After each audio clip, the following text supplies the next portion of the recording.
তো desktop মাদারবোর্ডের service করতে গেলে বা সার্ভিস শিখতে গেলে কিছু বিষয় বা কিছু জিনিস আপনাদেরকে জেনে রাখতে হবে।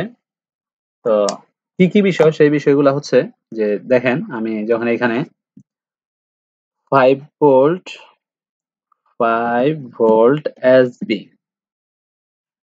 5 ভোল্ট এসবি যখন আমি সার্চ দিচ্ছি, সার্চ দেওয়ার পরে কি হচ্ছে, এই 5 ভোল্ট এসবি দেখেন 5 ভোল্ট 3 ভোল্ট ডুয়েল আন্ডারস্কোর পিসিএইচ এ কনভার্ট হয়ে গেছে। ওকে, এখানে দেখতে পাচ্ছেন যে 5 ভোল্ট এসবি স্ট্যান্ড বাই একটা কনভার্সনের মাধ্যমে 3 ভোল্ট ডুয়েল পিসিএইচ এ কনভার্ট হয়ে গেছে।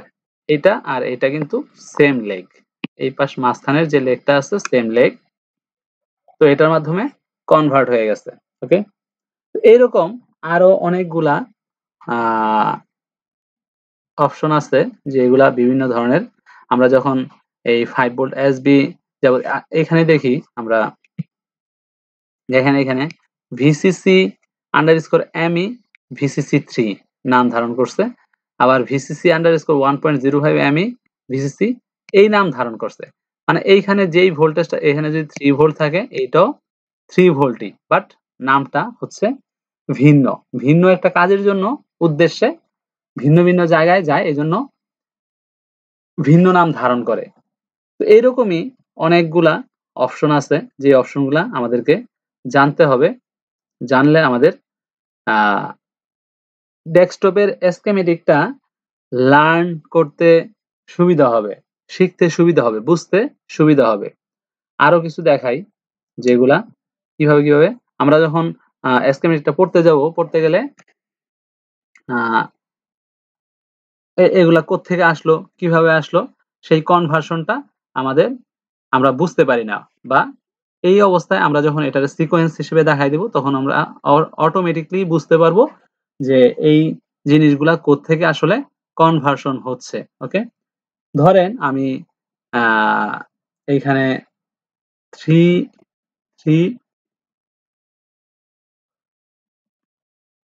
3 VSB সার্চ দিচ্ছি, দেখেন এখানে 3 VSB, এই যে এখানে 3 VSB আছে, এখানে সিস্টেম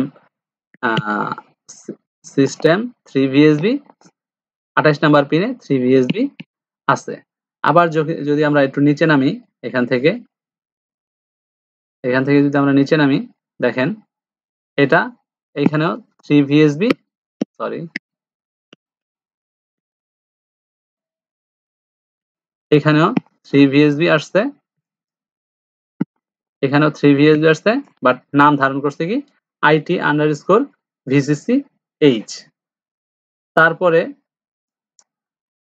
আমরা যদি আরো নিচে নামি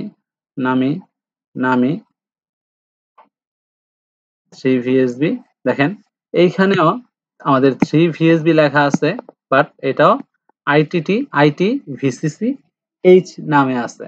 তো দেখা যাচ্ছে যে একটা নাম হঠাৎ করেই চেঞ্জ হয়ে যাচ্ছে, বাট এটা কিন্তু হঠাৎ করেই চেঞ্জ হয় না। একটা পার্ট থেকে আরেকটা পার্টে যাওয়ার জন্য একটা কম্পোনেন্ট সে পাস করে, যখন একটা কম্পোনেন্ট পাস করে তখনই কিন্তু সে এই নামটা ধারণ করে। আবার দেখেন, আমরা যদি এখানে 5 ভোল্ট 5 VDUAL ডুয়েল সার্চ দিই, সেক্ষেত্রে দেখেন এখানে 5 ভোল্ট ডুয়েল অনেক আসছে। এই 5 ভোল্ট ডুয়েল গুলা এইখানে 5 ভোল্ট ডুয়েল আন্ডারস্কোর ইউএসবি আসছে, বাট এটা কিন্তু অনলি 5 ভোল্ট ডুয়েল নাম, বাট আন্ডারস্কোর ইউএসবি আসলো কিভাবে, যে কোনো একটা কম্পোনেন্ট সে পাস করে এইখানে সে আসছে 5 ভোল্ট ডুয়েল হিসেবে। ওকে, দেন আবার আমরা আরো কয়েকটা দেখাই, নিচে নামি। ওকে, নিচে 5 volt underscore dual USB 5 volt dual 5 volt dual USB 5 volt dual USB, শুধুমাত্র এখানে 5 ভোল্ট ডুয়েল আসছে। ওকে, 5 volt dual USB 5 volt dual 5 volt dual. তো এখন দেখেন যে এই যে এইখানে আমাদের 5 ভোল্ট ডুয়েলটা কোত্থেকে আসছে? এই যে একটা MOSFET এন্ড চ্যানেল MOSFET এখানে VCC3 এই VCC টাই আবার কি? VCC টা মানে হচ্ছে এইখানে 3 ভোল্ট VCC টা মানে হচ্ছে এখানে 3 ভোল্ট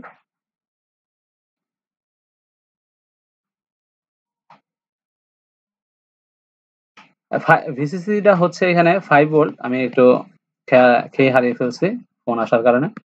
তো এইখানে VCC মানে হচ্ছে এখানে 5 ভোল্ট। জাস্ট একটা কম্পোনেন্ট একটা 12 ভোল্টের মাধ্যমে গেট হয়ে সেটা 5 ভোল্ট ডুয়েলে কনভার্ট হয়েছে। ওকে? এইভাবে আমাদের অনেকগুলা ভোল্টেজ এইভাবে কনভার্সন হবে। তো কি ভোল্টেজ কনভার্সন হবে বা হচ্ছে সেই বিষয়টা আপনারা একটু দেখে রাখেন, একটা সিকোয়েন্স দেখে রাখেন। সেই সিকোয়েন্সটা যখন আপনারা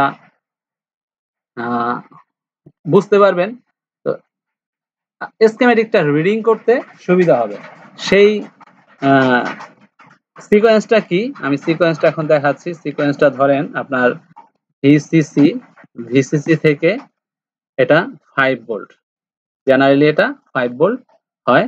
আর ভিসিসি 3 হচ্ছে 3 ভোল্ট হয় আরকি। ওকে? তো আমরা ওইটা দেখাচ্ছি, ওইটাই দেখাই। আমরা কিভাবে সিকোয়েন্সটা আসছে। তো এখানে ভিসিসি থেকে আসছে হচ্ছে 5 ভোল্ট ডুয়েল। ওকে? দেন 5 ভোল্ট ডুয়েল থেকে এটা যেকোনো কিছুর মাধ্যমে হতে পারে যেহেতু এটা 5 ভোল্ট আর এটাও 5 ভোল্ট। এটা হয়তো রেজিস্টরের মাধ্যমে হতে পারে অথবা ডায়োডের মাধ্যমে হতে পারে। ওকে? তারপরে হচ্ছে একটা MOSFET এর মাধ্যমে হতে পারে। তো এখন আবার এই 5 ভোল্ট ডুয়েল কিন্তু আবার কনভার্ট হয়ে যায় হচ্ছে 3 ভোল্ট DUAL ডুয়েল। এটা কোনো একটা MOSFET এর মাধ্যমে হয়। ভোল্টেজটা কমায়া বের করে দেয়। আবার এই 5 ভোল্ট ডুয়েলই কিন্তু 5 volt dual DUAL dual underscore USB হয়ে যায়। ওকে? এটাও যেকোনো একটা কম্পোনেন্টের পাস করার মাধ্যমে হইতে পারে। এটা যেকোনো একটা কম্পোনেন্ট পাস করার মাধ্যমে হয়ে থাকে। আবার এই 3 ভোল্ট ডুয়েল আবার হয়ে যেতে পারে 3 volt S 3 volt S B মানে 3 volt standby. 3 volt standby ভোল্টেজটা আমরা আবার দেখছি 3 ভোল্ট এস বি আবার হয়ে যাচ্ছে কি এখানে আইটি আন্ডারস্কোর ভিসিসি এইচ। তো এইভাবে কনভার্সন হতে থাকে। ওকে? এই কনভার্সন গুলা আমাদেরকে জানতে হবে এবং এই কনভার্সন গুলো যদি আমরা জানি বা বুঝি সেক্ষেত্রে হচ্ছে আমাদের স্কিমেটিকটা রিড করতে সুবিধা হবে। এগুলা আমি এখন দেখাই দিলাম কারণ আমি সামনে হচ্ছে আমি স্কিমেটিক ধরে আগাবো। এইজন্য এই জিনিসগুলা কার থেকে কে কনভার্ট হইছে বা কনভার্সন হচ্ছে সেই জিনিসটা আমি দেখাই দিলাম। আবার দেখাচ্ছি যে ভিসিসি কি হয়? ভিসিসি হচ্ছে 5 ভোল্ট ডুয়েলে কনভার্ট হচ্ছে। 5 ভোল্ট DUAL ডুয়েল কনভার্ট হচ্ছে 3 ভোল্ট ডুয়েলে যেকোনো একটা কম্পোনেন্টের মাধ্যমে। আবার এই 5 ভোল্ট ডুয়েলই আবার কনভার্ট হচ্ছে 5 ভোল্ট ডুয়েল আন্ডারস্কোর ইউএসবির জন্য। ইউএসবিতে যে পাওয়ারটা যায় সেই পাওয়ারটা দেওয়ার জন্য এই ভোল্টেজটা 5 ভোল্ট ডুয়েল আন্ডারস্কোর ইউএসবি তৈরি হয়। আবার 5 ভোল্ট এসবি তৈরি হয়ে কোনো একটা কম্পোনেন্ট বা MOSFET এর মাধ্যমে 3 ভোল্ট ডুয়েল আন্ডারস্কোর পিসিএইচ এ কনভার্ট হয়ে যায়। ওকে? এভাবে কনভার্ট হয়। আবার 3 ভোল্ট এসবি কনভার্ট হয়ে যাচ্ছে আইটি আন্ডারস্কোর ভিসিসিএইচ। তো এইভাবে সাধারণত আমাদের ভোল্টেজগুলা কনভার্সন হচ্ছে। মূল কথা হচ্ছে যে আমাদের ভোল্টেজগুলা বড় ভোল্টেজ থেকে ছোট, ছোট ভোল্টেজে কনভার্ট হচ্ছে এবং একেক জায়গায় একেক সেকশনে একেক ধরনের কাজ করার জন্য একেকটা নামে পরিবর্তন হয়ে যাচ্ছে। এটাই আমাদের এখানে বুঝার বিষয়। জাস্ট আমরা এইটুক জিনিসই দেখাইলাম। আমরা পরবর্তী ক্লাসে আমরা দেখাবো কিভাবে এই ভোল্টেজগুলা একটা সার্কিট তৈরি করতেছে।